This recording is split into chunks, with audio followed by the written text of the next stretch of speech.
So, is the biological view deterministic?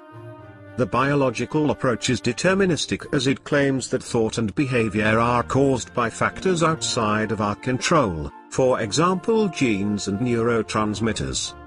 This is a weakness as it means that the biological approach is claiming that free will is an illusion. Surely if we cannot control our behavior, people who offend or display offending behavior should not be punished as they can't help it. What approach states we have free will? The humanistic approach states we have free will. You can compare the biological approach with the humanistic approach for Otto Marx. Is the biological approach reductionist? Yes, the biological approach is reductionist to as psychological characteristics are reduced to biological processes. This is a weakness that the approach attempts to explain complex behaviors purely in terms of genes and the action of neurotransmitters and our genes. In doing this, the approach is ignoring other important factors which may influence behavior, such as our upbringing and social environment. For example, concordance rates for twin studies of schizophrenia are not 100, meaning that the environment must also play a role in the development of psychological disorders. What approach can we compare this to? The humanistic view, as they take into account the whole person when trying to explain behavior. All right then, is there any evidence for the biological approach?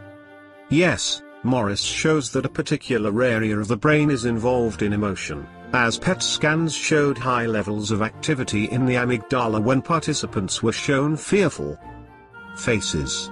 This could serve an evolutionary purpose, as the ability to recognize fear in someone else's face can help us to stay safe.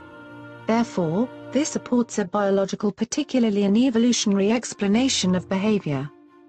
Kendler, 1992, proposes that anxiety disorders have a genetic basis.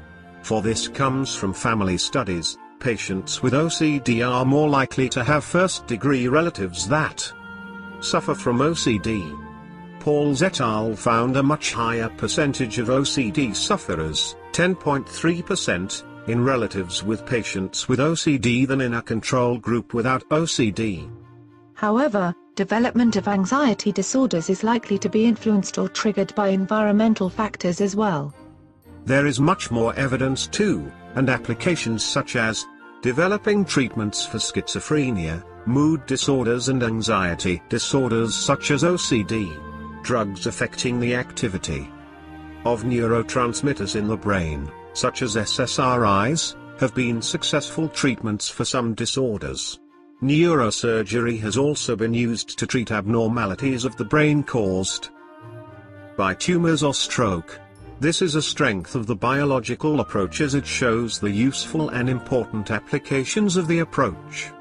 Also, the research methods used by the biological approach are highly scientific and technological. This means they can easily be replicated and it can develop new methods of investigation.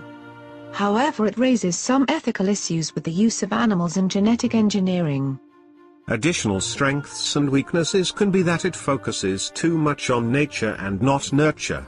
You can compare to other approaches or discuss any general strengths or weaknesses.